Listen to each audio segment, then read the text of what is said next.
You got barbecue back there, and you didn't invite me. Hurt my feelings.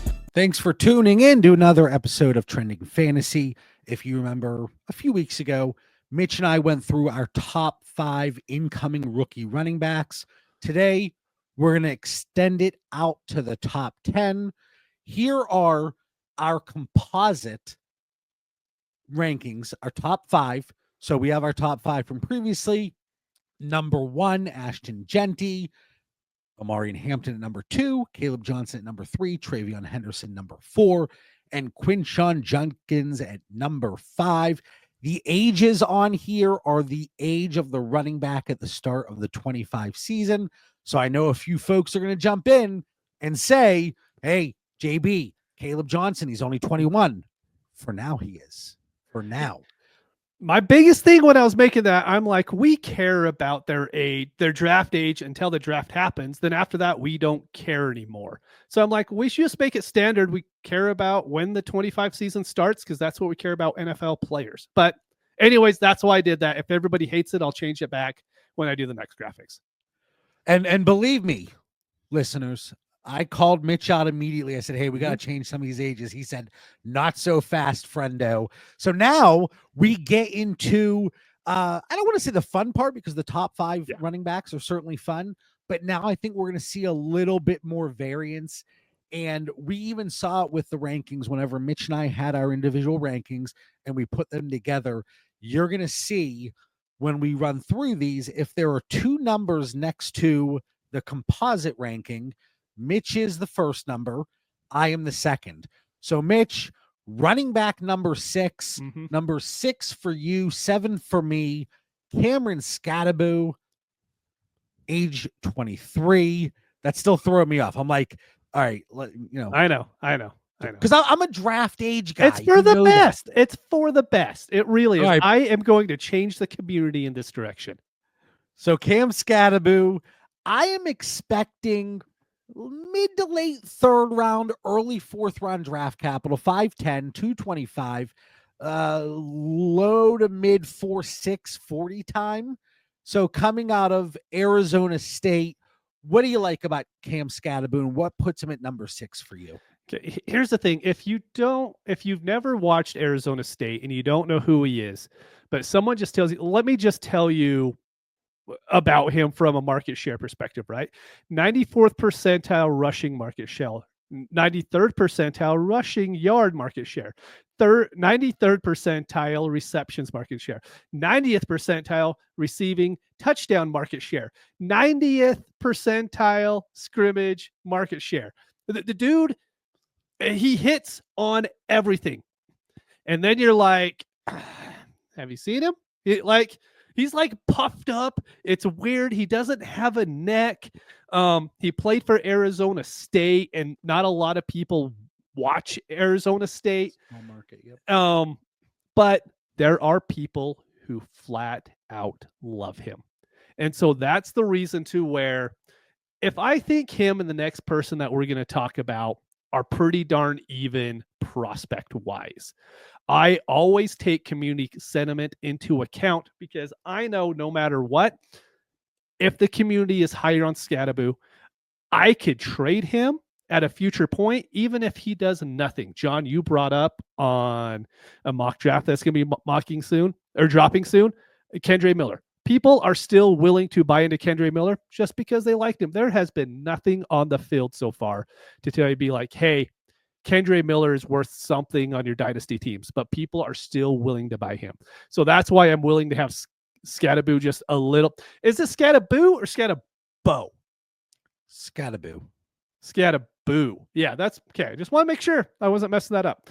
But I have him 6th, and I'm pretty happy with that right now. He's definitely my biggest riser so far since we've done the top 5. Yeah, I mean, like I said, he really came into relevance. I don't that's not a slight on him, but like you said, the Arizona State market being out west, it's hard to really get a lot of eyes on you. You know, whether it's scheduling, whether it's just the strength of the competition. But Cam Skattebo, he is a tank. The dude was at 0.35 missed tackles forced per attempt. Out of all the fantasy relevant running backs come out in 25, that was only behind Ashton Genty. And he was at 0.4. And then you look at his caliber of competition. So that certainly comes into play. But Cam Skattebo, like you said, those percentiles, Mitch, he is off the charts in so many of these. And he's durable. He is a bruiser, and he missed one game in his last 2 seasons. So you have him at 6. I have him at 7, but we're right there in that same tier. So the way we average these out, Cam Skattebo was number 6 for us. Number 7, Ollie Gordon. You were at 7. I was at 6. A couple things with Ollie Gordon here. Coming out of Oklahoma State, I have him maybe a little bit later than Cam Skattebo from a draft capital perspective. 6'1", 233. And I expect him to run a solid 40 time for his size. Went to the Senior Bowl, 7% receiving college dominator, not nearly as high as Cam Skattebo's 14%, but extremely efficient compared to the rushing yards and attempts from the rest of his teammates. He's over 4 yards per team rush attempt. That's extraordinary. And he doesn't miss games. He played 39 of his last 39 games. 0.22 missed tackles forced per attempt. And that's kind of low and a little concerning. Now, that was just for 24. We know that 2024 was not necessarily his year, but the O-line didn't do him any favors. 72% of his yards came after contact. A player like Quinshon Judkins was down by 50%. Yeah. Right around that 50% mark. So, you look at Ollie Gordon, we saw what he was capable of in 2023. He was a highly regarded Devy asset. And you talk about community sentiment with Cam Skattebo. Ollie Gordon might not have it today, but if he just shows a little glimmer and he gets a decent landing spot in late 3rd, early 4th round draft capital in the NFL draft, people are going to remember where he was ranked. And I think that's going to carry some weight. And like I said, this is a guy that he's a big boy. He is a big boy. And I think he's going to be able to add something to a lot of backfields that are looking for that type of back. So, Mitch, you were a little bit lower on Ollie compared to me. But again, we're talking 6'7", 7'6". Right. And he has come up for me quite a bit too. But it's funny that you said that. Like, my first note with him is I feel like he could be the biggest gainer from the community from now to rookie draft time if he has a good combine, because just his upside is the same upside we're talking about Amari and Hampton. Like, he has that kind of, if 2024 didn't happen, he'd be running back 2 in this class, but it did happen. And so we knock him down to running back 6, running back 7, which is more than fair. But to me, it shows that he can produce at that level. He caught 70 balls over the last 2 years. And so it's not like he's a big back that can't catch. He has great hands. He does a really good job in that area. The more I watch of him, the more I like him. It's just that 24 tape isn't fun to watch. But if you watch the 23 and it's really good. And now we're talking about running back 7 in the class.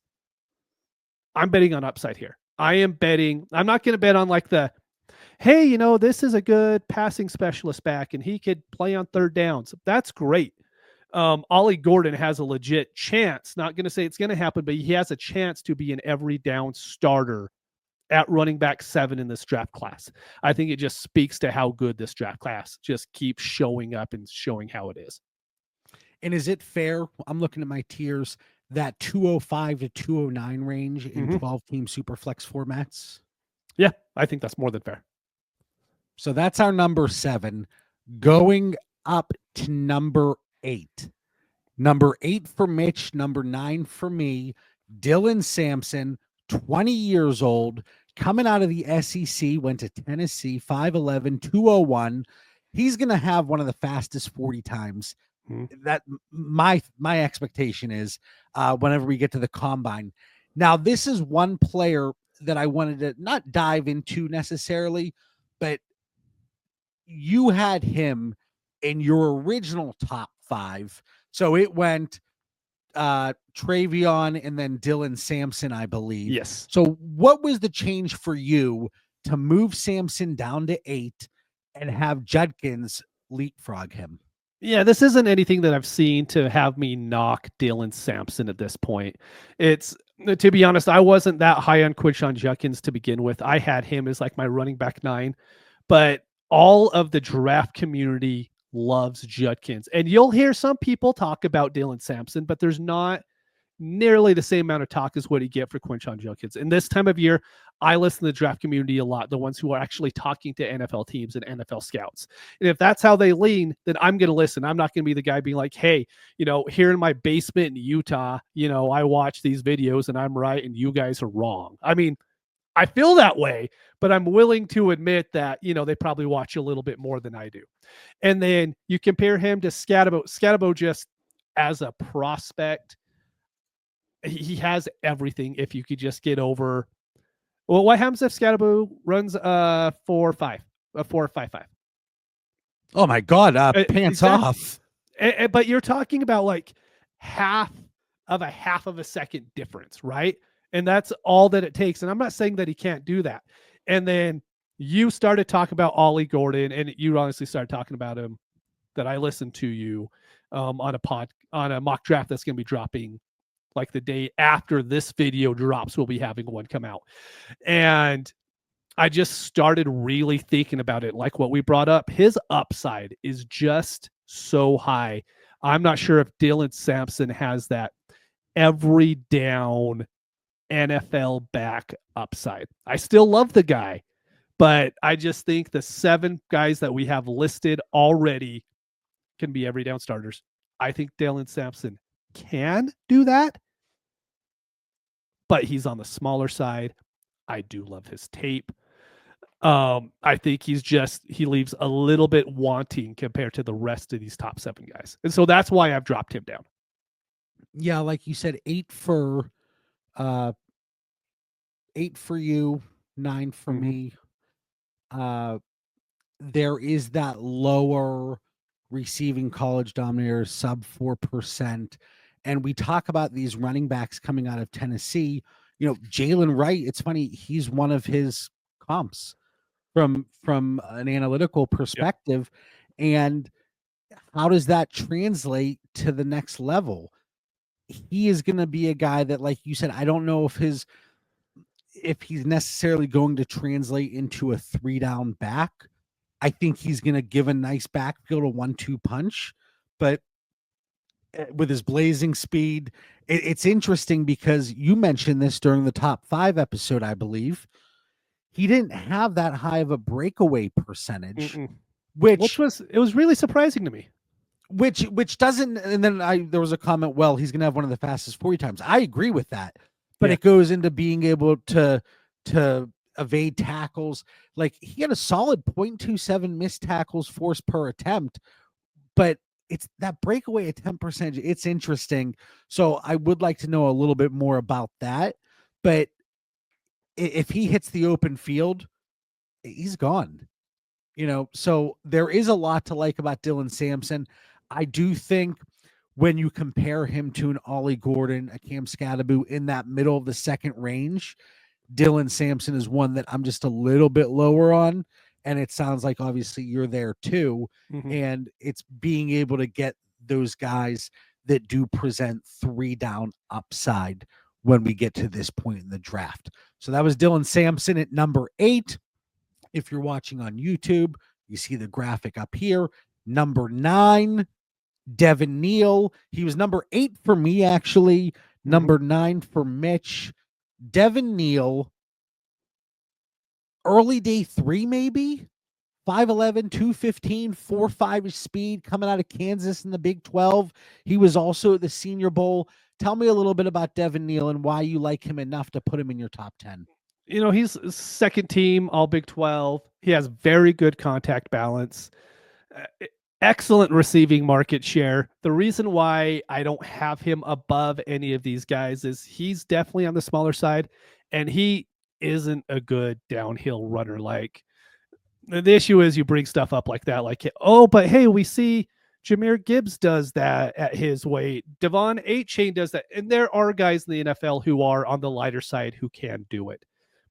More often than not, these guys just don't end up doing it. And so looking at this skill set compared to the other ones above him, I think he's the best of the rest.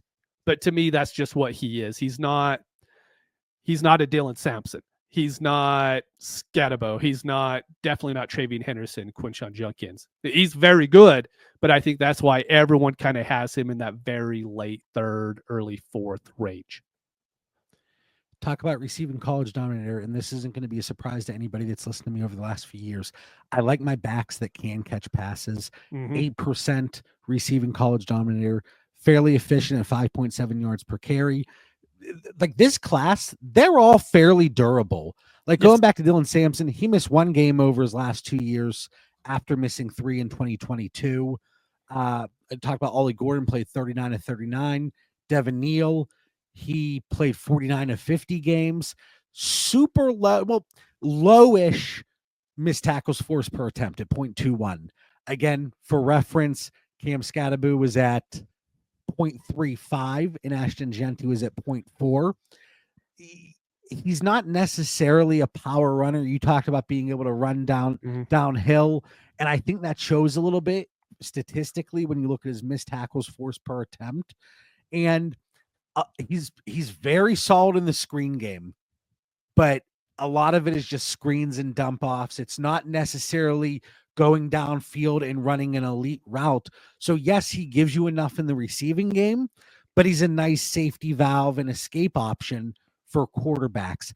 And, you know, we're talking about these guys, maybe a little bit earlier draft capital, maybe a juicy landing spot. It could mix things up. So while we sit here the week of February 10th, and we're talking about our rankings, these can certainly shift. So this is where we are today, not necessarily where we're going to be come beginning of May. So just talked about Devin Neal. Mitch, we're here to wrap up our top 10. And that's RJ Harvey. He was number 10 for both of us. He is the elder statesman of this group at a grisly 24 years old. Talk to me about RJ Harvey and what you like. He's a guy that's been as high. When I first started watching tape, he went up to 6, and then he was out of my top 10, and then he went up to 8, and then he's back down to 10 now. It's hard because he's, like we talked about the previous two guys, he's on the smaller side, but you watch him in the receiving game, he's awesome. He is so good. The crazy thing, he's small, but they used him as a wildcat at UCF. And I mean, so he has the physical presence to do it. Do I think that'll work against NFL players? Probably not all that great, but he has home run speed. We brought up Jalen Wright earlier with Dylan Sampson. I think RJ Harvey is like a really good Jalen Wright kind of pick, to where there's going to be an NFL coach who wants speed, but far better in the receiving game. Yeah, and they're going to go, hey, I have speed. We need that. RJ Harvey's there in the 4th. I'm taking him. That's why I have him over a guy like Giddens. I think Giddens is probably a better prospect than what Harvey is.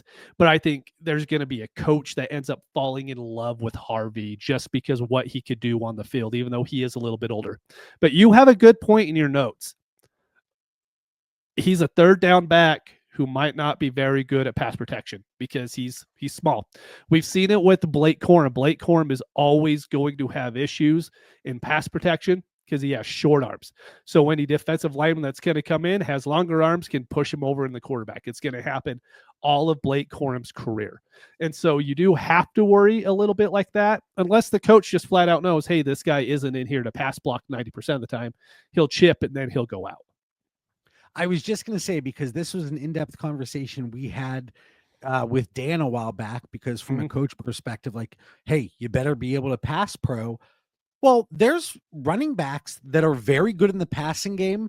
They don't ask them to block. they utilize them and they play to their strengths. And that could be something that we see from RJ Harvey here. You said fourth round. I think he's an early to mid day 3 pick, 5'8", 207, home run speed, like you mentioned. One of the best receiving college dominators in the class at 16%, extremely efficient, 6.5 yards per carry. And despite his size, fourth out of all the notable running backs coming out in missed tackles forced per attempt at 0.3. He missed one game in the last 3 years. Missed 2021, barely played in 2020. But, like, yes, he's an older prospect. And I'm not saying the players themselves are similar, but Tyrone Tracy, some of the storyline there fits. Yeah. So, like, the way things are going, coming off of the whole COVID stuff, coming off of NIL, I think we're going to see some of these players come out a little bit older, and doesn't necessarily need to be an indictment and death sentence because these guys are older. One other thing, like, he's patient. He could probably be a little bit more decisive, but like 2.9 yards before contact per attempt. That's the highest in the class of all the notable running backs. So it could be a combination of the defenses he played against, just being elusive from the jump, following his blocks, but only 57% of his yards came after contact, despite being able to force so many missed tackles. So it's always an interesting dynamic to be able to look at some of these different metrics and variables and to see exactly why it happened. And I think that's where film comes into play. And you mentioned how RJ Harvey's jumped up and down and he's moved throughout your tiers. Well, that's going to be the case for a lot of these guys as we get more and more information. And the next time we talk about running backs, Mitch, I think we're going to be digging into our 11 through 15. Yep. But then we'll, just like we did with our top 5 today, we already had it in there. We'll probably have some things move in our top 10, and we'll talk about that a little bit. Anyone who wants to watch RJ Harvey, just load up the YouTube when he played Colorado. In the first quarter, he wins a wheel route. I mean, he's just gone. I mean, the linebacker even takes a good angle on it, but it wasn't even close. I mean, the play was just over within like 2 seconds of it's even starting. Hopefully you all enjoyed this quick breakdown of our top 10 2025 rookie running backs as we sit here at the beginning of February. Let us know, as always, who is too high, who is too low, who we left off. We can't be having any disrespect. Some honorable mentions. We could have done that, but I don't want to give out, anything before we get to running backs 11 through 15. Hit that like button, leave a comment. I know you're subscribed to the channel. This week, we just hit 3,000 subscribers in a very quick amount of time. So extremely grateful for each and every one of you that support the entire DD Fantasy Football community. There's a link in the episode description to ddfantasyfootball.com. Click it, use code Theory, get 50% off your first month. Jump in the Discord. Great conversations going on 24/7. For Mitch Sorensen, I'm John Bauer. Again, hopefully you enjoyed this week's discussion on our top 10 rookie running backs. We'll catch everybody next week. Peace.